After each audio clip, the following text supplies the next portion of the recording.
Hi, everyone. Welcome back to Bufnagle the podcast, where we explore entertaining and enlightening discussions of the adventure of life and all things good. From science and technology to history and philosophy to leadership and success. We hope to give you a better understanding of the world and skills for everyone to pursue their own adventure.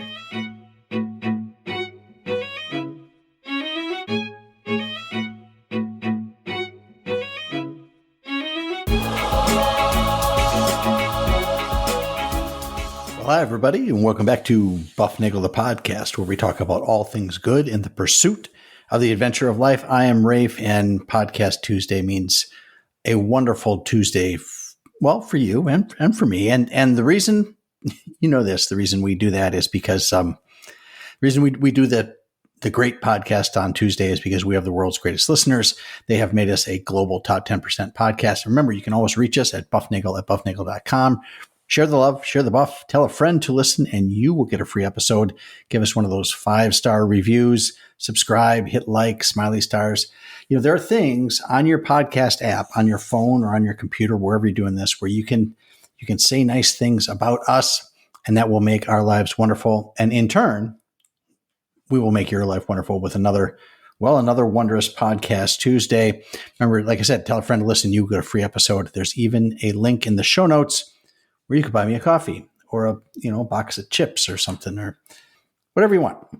Anyway, this episode, I believe, if the scheduling works out right, is slated to drop on or about June 17th, 2025.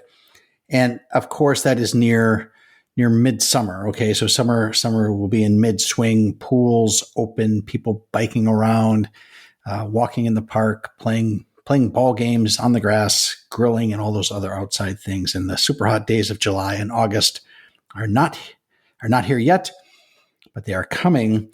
But the end of June is a very nice meteorological time. And the other thing the end of June means is that it's the middle of the astronomical year. It is time for the solstice. Okay, the summer solstice here in the northern hemisphere, the winter solstice for our friends who live in the southern hemisphere. Did I say that right? It's the summer here in the northern hemisphere, and it's winter in the southern hemisphere. I tend to think of this as the summer solstice because that's where I live, but I realize that it's the winter solstice to the other folks, and the one that happens in December is the winter solstice for me, and it's the summer solstice for the people who live on the southern half of the planet. Regardless, I'm going to do my best to call it to be more, what should I call it, inclusive or more or less I don't know. I guess more accommodating. I'll try to be more accommodating, and I'm going to do my best to call it the June solstice and the December solstice. But of course, old habits die hard, and I'm likely to mess that up. So please be gracious if I screw that up, and I will make my best effort to be accommodating. But I live where I live. That's just the way life goes sometimes. Solstice is from a Latin word. It's from two Latin words. It's from sol, S-O-L, which means sun, obviously, and then sistere, which comes from which we get stit, S-T-I-T, that shows up in a number of words. That means stopped or stationary, and that gives rise to the Latin solstitium, which goes through Old French and then Middle English and pops out as solstice. So solstice is when the sun stops. And I always thought that was an interesting, when I was a kid, I learned about the solstice and the equinoxes. I learned about the solstices and the equinoxes, and it made sense that the equinox was an equal day and night because you could see how that was the thing. But I didn't understand how the sun would stop moving. And the answer is that it's not, even if you do so we're gonna think about this from a geocentric point of view, not a heliocentric point of view. And like we said, with a lot of models, sometimes a model that's not technically right or is more difficult in certain aspects is actually easier in other aspects. And here it's helpful to think about the sun going around the Earth for this discussion here. So you can do it the other way, but it becomes difficult to think about it. And we're going to, because it's from our vantage point that we see solstice, we see the sun stop moving. Of course, it doesn't stop moving east to west. It still rises in the morning in the east and sets in the west, and all day long it goes east to west across the sky. But rather north to south, okay, and south to north. This is not a daily motion, but rather an annual cyclic motion of the sun's path. Right, that path moves south to north during the spring, during the winter and the spring, and it moves north to south during the summer and the fall. There we go, being North American, northern Europe. What am I? Northern hemispherically centric. So in let's say it this way, between in January through June, it tends the path moves north, and from the end of June to December, it moves south. And the path actually moves. If you would map that path every day, you would see that the sun stops going up, stops getting higher north in around the end of June. So if you start, for example, at the March equinox, look at that, I did it that time. Okay, the March equinox, the one for us, the spring of the year, autumn of the year in on the other side of the planet. If you start at that March equinox, the sun rises essentially due east at that time of the year. It rises due east and it sets due west. But as the calendar moves from March to June, that path as a whole moves further and further north. So each day the sun rises a little higher in the north. It's still on the east side, but it's further north on the east side, and it sets still in the west, but further north on the west. So each day it rises and sets a little farther north, and it passes through the sky a little farther north than it did the day before. But that motion of the path stops climbing. It stops climbing at the summer solstice. Okay, so that motion continues, like I said, more and more north until we get to the solstice, at which point it stops moving, the path stops moving and reverses its course and starts going more and more south. Okay, it gets past that east-west point at the equinox and continues all the way as far south as it gets at the December solstice. So at the September equinox and the March equinox, the paths look the same. And the December solstice, it is as low in the sky as if you are in the northern hemisphere. It's as high in the sky in the southern hemisphere at the December solstice. Okay, and at that point, it reverses its course again, and the path starts to move again farther north until it gets to the March equinox, where it was a year ago. So it's not that the sun stops moving; it's that the path of the sun stops moving. So that was helpful to me when I was a little older than being a youngin, and that it became clear to me. And I don't know, I think it would help children when we're teaching them these things if we are more specific about that, because they see the sun moving across the sky, but it's difficult to recognize when you're a little kid that the path that the sun takes moves as well. Now, the furthest the sun gets north is 23 and about 4.4 tenths, okay? 23 and 4 tenths degrees north latitude at this June solstice. And if you draw a circle around the globe at the 23.4 degree mark, you will be drawing what's called the Tropic of Cancer. So on the solstice, that is, like I said, that's the highest latitude where the sun can appear directly overhead. So if you have a very deep well and you get and you dig it, like I said, the deep hole way down, and it's a vertical well, just perfectly vertical. If you go and stand at the bottom of that well on the solstice on one of the days that and when the sun goes directly overhead, that's the sun, the sunlight will actually hit down to the bottom of the well. There will be no shadow. There will be no light hitting the edges of the well. It just goes all the way to the bottom. And different days of the year, you always get a shadow on the side. So that 23.4 degrees north latitude is the farthest north you can go and still get the sun overhead. And like I said, that's called the Tropic of Cancer. That happens in the summer when the when the sun is in the constellation of Cancer.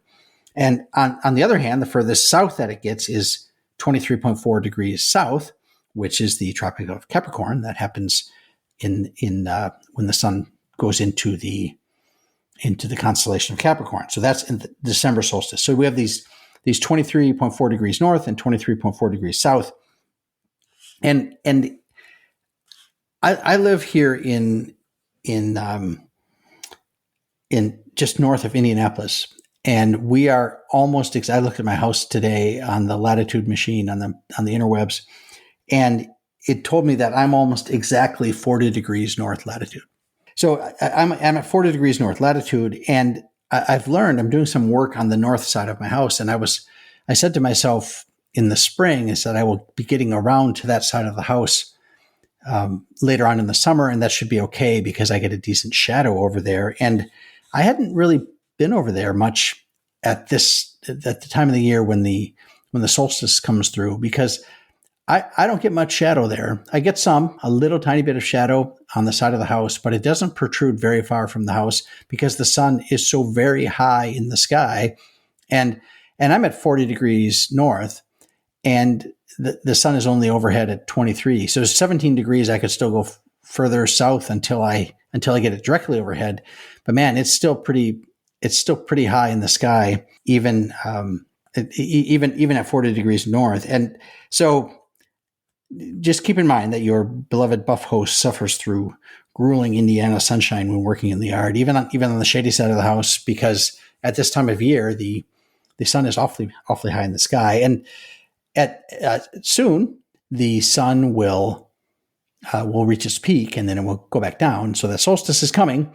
The days will start getting shorter again, but it's going to be a while before my shade comes back. Now, it's hard to tell, at least I think it is, when looking at the sky.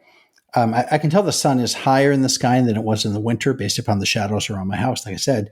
But it's hard to tell with your naked eye exactly when it's at that highest point. And there are ways to do that with some shadows and things like sextants and stuff like that. But astronomers have figured all that out, and the interweb is full of places that you can find out the exact date and time of the summer solstice. And I looked that up. And the interweb tells me that it's going to occur at exactly 10:42 p.m. Eastern Daylight Time on the 20th of June. So 10:42 p.m. Eastern Daylight Time on the 20th of June. All right. So like they say, make your plans now for what you're going to do at that time point. So the thing that struck me as I'm not sure this is necessarily interesting because it has to happen somewhere, but it's going to be nighttime in central Indiana. Even with our foolish Eastern time zone assignment and the coupling with the daylight savings time observance, you can see episode 235 for a discussion of this atrocity that the politicians have foisted upon us. I'll even go a little side note here on the word foist. I looked that word up, make sure I was using that properly. And the word foist is there's a nice little word for you get to use if you want. It used to mean tricking someone into something by stealth or deceit. Foist means literally hiding the trick that you're going to pull, hiding it in your hand so nobody can see it. Like if you have a loaded die and you're going to sneak that die into a dice game, you foist it by putting it in your hand and then just stealthily dropping it into the game. But the stealth and trickery of foist is that meaning is gone, and it's just right now, it just means that you're imposing something on us by force, even if we know that it's coming. So go figure. Anyway, we get the solstice at night, and it's going to be nighttime. Like I said, it's going to be nighttime here when the sun reaches its peak at 10:42 p.m. Eastern Daylight Time. So my question that I posed to myself, well, it's going to be sunlight somewhere. And someone is going to get to see this magical celestial event at its glorious noontime peak. And so I thought to myself, who is going to win the global Solstical lottery? Who is going to see the solstice happen at local noon? Because that's when the sun will be at the highest on that day. And that day is going to have the path be the highest as well. So it's going to be like a win-win, a plus-plus for those people who do that. And so I I thought about this to try to figure out where this can happen. And it's not a particularly difficult thing, but I'll walk you through the steps here. To figure that out, you need to first find out where it will be noon when it is 10:42 p.m. Eastern Daylight Time. So Eastern Daylight Time offset is 4 hours from UTC. That's where I started, because there's really, like we have mentioned numerous times, there's really only one clock on the planet, and everything else is an offset from that. So 4 hours from UTC is 4 hours from 10:42 Eastern Daylight Time is going to be 2:42 a.m. on June 21st. Right? It's going to be June 20th here in Indiana, because it will not yet be the 21st, but in UTC along the prime meridian, it's already going to be the next day. It's going to be the 21st at 2:42 a.m. UTC. All right. So now almost all offsets, not all of them, I understand that, but almost all offsets are 1 hour increments from UTC. So I'm going to round that 2:42 a.m. I'm going to call that 3 a.m. because, I mean, I don't have to, but then I'll have to round it sometime, and it's easier to round it at this point. I'm going to call that 3 a.m. UTC. So what I need is I need to find a time zone that is 9 hours to the east of the prime meridian, and that will be the time zone closest to seeing noon when UTC shows 3 a.m. Okay, so it's going to be 3 a.m. UTC. I need to be 9 hours later than that, which is going to put me somewhere east of the prime meridian. So I can do the computations, and I find that the time zones, I can find the time zone that is 9 hours east of UTC. Right? I can find the one that shows that +9 thing relative to the prime meridian. And that time zone is on the far east edge of the Asian continent, and includes, among other places, it includes Japan, and it includes both Koreas, the north and the south one, and parts of Russia, and some other things here and there, some islands and things farther to the south in the Pacific. Now, it turns out that there's quite a lot of time zones that include parts of Russia. It is a very big place. So the place that is a 9 hour offset from UTC in the positive direction, those places will see noon when UTC shows 3 a.m. All right, and that is when the sun will reach its solstice and start moving back south. So, of course, like I said, there's many locales there, and some of them, okay, and this gets a little tricky now, some of them may or may not be observing the dreaded daylight saving time correction. Okay, some people call it like summertime. In Europe, I know it's called summertime, and elsewhere it's called summertime. So we're going to need to check. You can't just look at your clock. Right, you're going to need to make sure you look at the offset for the time zone, because they may have screwed up your time by adding an extra hour. So we need to check to find out whether the time is solar-based +9 or some silly folly-based +10 or something else there. So looking at one of my favorite time websites, which is time.is, I see that Tokyo, Japan currently has an offset of 9 hours from UTC. And time.is tells me that it's 14 hours ahead of Westfield, or 13 hours ahead of Westfield on daylight savings time. And it says Tokyo has not had daylight savings since 1951. And, I have a lot of friends that are Japanese, and I have now even more reason to like my Japanese friends, because they have made very good decisions about not going to daylight time since 1951. I look at Seoul, South Korea. Turns out Seoul, South Korea is also UTC +9. They are, like I said, 14 hours ahead on standard time and 13 hours ahead of Westfield on daylight time. Seoul, Korea has not had daylight savings since 1988. I was like, way to go, South Koreans. Okay, North Korea. All right. Pyongyang is, I think that's how you say that. I apologize. It's not, like I said, it's not my native language, and I'm doing the best I can here with these words. Pyongyang is, like I said, is +9. It's 14 hours ahead of Westfield on standard time, 13 hours ahead on daylight time. And Pyongyang does not change between summertime and wintertime. Now, I did some more reading on North Korea, and it turns out in 2015, they were 8.5 hours ahead, and now they're to 9 hours ahead. So they pretty much line up with Japan, who's a little bit to the east of them. But they're right on where the time zone should be. They're right in that little zone where it should be +9. So, well, good for the North Koreans. They're doing that right. There's a couple other places. There's Papua New Guinea, but that island is split in half. Part of it's the east. The east side is Papua New Guinea, and the west side of that island is just Papua, Indonesia.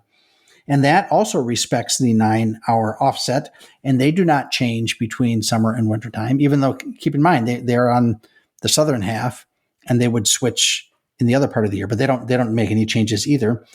And but there's two places that are wacky in this little area. One is Alice Springs, Australia. It's in the Northern Territory, and Adelaide is the largest city in South Australia. At least it looks to me in the map. They both use a 9.5-hour offset from UTC. So my little calculations are a little bit wacky, but the location is what matters, and the Australians will not see things line up quite right. They do not have daylight saving time in Alice Springs. They haven't had that since 1944, it says, and Australian Central Time appears to not have it either. Although I'm not exactly certain, I haven't been able to confirm that, other than this little statement that says Australian Central Time just tells me that's 9.5 hours ahead. So, of all these places that we discussed, we will get to see the noon. All of them will see the noontime solstice at noon, except the Australians will see theirs closer to 12:30 instead of noon. So their summer solstice will happen right about noon. And parts of Russia, like I said, Russia has pieces in that time zone as well. Most of them are a 9-hour offset. Some of them are 10, based upon some local cities that happen to be even further east. So some of those Russians will see it at 9. Some of it will have a 9-hour offset and we'll see it at noon. Some will have a 10-hour offset and see it at 1 p.m. So that's what's going to happen. Right? You were wondering how the rest of your week was going to go, and the on the 20th, I will at 10:42. I will probably be in bed asleep, and the solstice will come and go, but it will be quite a joyous celebration for those people who are on the far eastern edge of Asia. They will get to see that right around noontime. They will see that summer solstice come and then go away. But the summer solstice doesn't always happen. It's not every year at 2:42 a.m. UTC, right? Or 10:42 p.m. Eastern Daylight Time.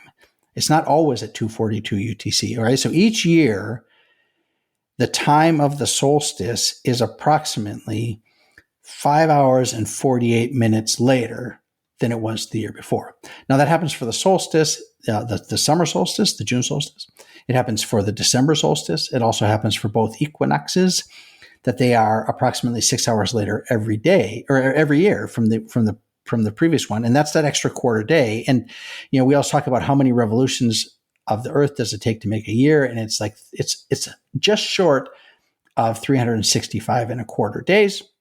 And that quarter day is about 6 hours, but it's actually a little less than 6 hours. So if you want to do more of that, there's a number of Buff episodes about calculating calendar days and Gregorian calendar and Julian calendar and how we do that. But so this year, like I said, the solstice will happen at 2:42 a.m. UTC. Next year, the solstice will be at 8:24 a.m. UTC. So that's just a little less than 6 hours. It's going to be at 4:24 Eastern Daylight Time. So both of those are on June 21st, which is important to note. So it's going to be 6 hours later. So we're going to, both Europe and a decent part of North America, or almost all of North America, will be on June 21st at that. So next year, in case maybe it may be too late for you to plan where to go this year, but next year the winners of the noontime solstice lottery will be in the plus 4 hour offset time zones. These include Armenia, Georgia, the one in Asia right there, and the UAE, the United Arab Emirates, parts of Russia, of course, because that's how it is pretty much whenever it's over on that side, and some other places along those along that meridian. In 2027. It will be at 2:10 p.m. UTC on June 21st. And the winners will be anybody in the Central Atlantic area, which isn't very many people. All right, it's essentially Greenland. Will win the solstice noontime lottery in 2027, and in 2028 things you have to be a little tricky because there's an extra day that gets added in 2028 at the end of February. So it will be 6 hours later, but remember there's an extra day, so it will be pushed back to 8:02 UTC, but the date will be June 20th, not June 21st, because we've added the extra day and it takes a while for the Earth to catch up to that. So we dropped that leap day in February. So as you can guess, I made a little spreadsheet of this to track these things, and I ran that all the way through to the year 2045, which time we'll be 80 years old, and my little my little neck of the woods here will still not have won the June solstice lottery at that point, but it's coming up again. And you can see, if you build yourself a spreadsheet by year, you can see how it cycles through that and adds essentially 6 hours, 6 hours to the time, just short of 6 hours every year. And it kind of cycles, the position moves east to west across the globe, but it kind of skips as it goes along. But eventually, when I'm 82 or 83, something like that, we win the lottery. But I'm hoping that I won't need that spreadsheet at that point. But if need be, I can extend that a couple more rows and get the summer solstice in there. Until then, until June of 2045, I'm going to hope that you can make the best of your North American summer. Even though it's starting on the solstice, your days will be getting shorter. But for those lucky few who are south of the equator, the days will be getting longer, and you will be emerging from what we may call bleak midwinter. Hat tip there at episode 220, with spring right around the corner. So enjoy the cycles. I guess I'll call them the cycles of nature and the rhythms that she gives us. Without the axial tilt of the Earth, the seasons we have would not exist. Things would be quite boring. There would be no fall leaves, no spring flowers, no summer heat, and no winter from which we can emerge to the bright springtime. So enjoy nature's cycles and rhythms and appreciate the bounty that they yield for us. And remember to seek the good, live virtuously and flourish, and enjoy the adventure of life.